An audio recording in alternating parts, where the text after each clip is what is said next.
피청구인 측에서 쓰신 내용입니다. 이 사건 포고령은 그 표현과 달리 국회나 지방의회 정치활동을 전면적으로 금지한 것이 아니라 비상계엄이 유지되는 동안 방한국가적 활동을 못하게 막기 위한 것이다. 이렇게 밝히셨죠. 그러면 이 사건 포고령으로 막으려고 했던 국회나 지방의회의 방한국가적인 활동은 구체적으로 무엇을 말하는 건가요?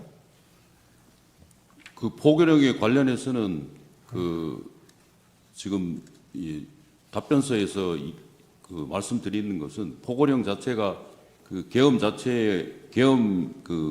구체적인 포고령의 내용이라든지 구체적인 포고령이 작성된 거라든지 내용의 의미에 대해서는 추후에 증인신문이나 이걸 통해서 구체적으로 말씀드리겠습니다. 그러니까 서면상으로 정치활동을 금지한 것이 아니고 네. 비상계엄이 유지되는 동안에 방한국가적인 활동을 못하게 막기 위한 것이다. 이렇게 서면에 기재를 하셔서 그러면은 도대체 국회나 지방의회의 방한국가적인 활동이라는 게 뭐냐 막으려고 했던 그거를 밝혀달라 이런 말씀입니다. 알겠습니다. 예.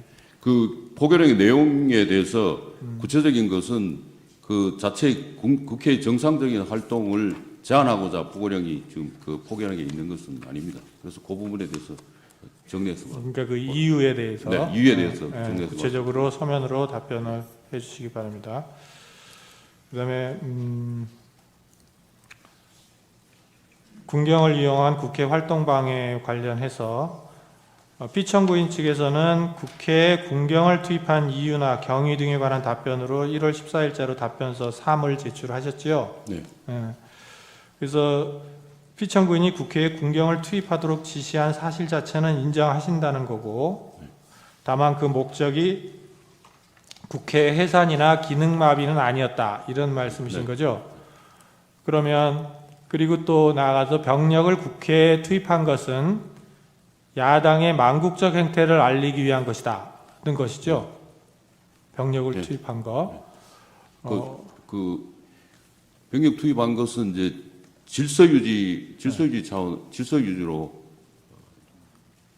그러니까 근데 이제 서면에는 예. 국회에 병력을 투입한 것은 야당의 망국적 행태를 알리기 위한 것이다라고 쓰셔서 그럼 병력을 국회에 투입한 것과 야당의 행태를 알리는 것이 어떤 상관관계가 있는지를 설명해 주셔야 될 것 같은데 그 부분이 안 나와 있어서 그러면 추가적인 그 부분에 대해서는 추가 보충서나 답변서에 보충서면으로 제출하도록 하겠습니다. 그러니까 일단은 써낸 내용에 대해서 제가 질문을 드리는 겁니다. 그거에 대한 설명도 서면으로 보충해서 내주시기 바랍니다.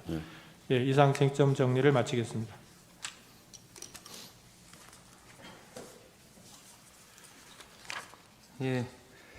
증거 절차 진행하겠습니다. 지난 준비기일 이후 피청구인 측에서 1월 13일자로 회의로 갑제 3호증 1 내지 갑제 7호증에 대한 증거 채택 결정, 수사기록 인정 등본 송부 촉탁 신청에 대한 채택 결정에 대해서 이의 신청을 했습니다. 재판부 평의를 거쳤고 다음과 같이 결정했습니다. 헌법재판소는 탄핵 심판이 형사재판이 아닌 헌법재판이란 사정을 고려하여 기존 선례를 통해서 탄핵 심판에서 형사소송법상 전문 법칙을 완화하여 적용해 왔습니다. 공문서의 경우 기재 내용의 정확성, 절차적 적법성이 담보되므로 그런 점, 그다음 국회 회의록이 기존 선례가 제시한 기준을 충족하고 있을 뿐만 아니라 국회 회의록은 여야 국회의원 모두에게 출석 기회가 공평하게 보장된 국회의 공개된 회의장에서 언론에 생중계되는 가운데 국회의원들에 의하여 검증되고 탄핵되는 절차를 거쳐 작성되었고 속기로 작성되어 국회의장, 위원장 등이 서명, 날인하는 등으로 그 진술의 임의성, 기재 내용의 정확성, 절차적 적법성이 담보됩니다. 회의록에 기재된 진술 중에 피청구인 측이 다투고자 하는 부분이 있고 그 부분이 탄핵 사유의 심리에 있어서 중요한 부분으로 인정되는 경우 그 진술자에 대한 정인심을 통해 방어권을 충분히 보장받을 수 있습니다. 따라서 증거 채택 결정에 위법이 없고 이 신청은 받아들이지 않습니다. 청구인 측의 수사기록, 인정등본, 송부 축탁 채택 결정에 대해서 말씀드리면요. 헌법 113조 2항, 헌법재판소법 10조 1항, 헌법재판소 심판규칙 39조 1항, 40조에 따른 것으로서 헌법재판소법 32조 단서 위반의 문제는 발생하지 않습니다. 따라서 법령 위반의 사유가 없고 이 신청은 받아들이지 않습니다.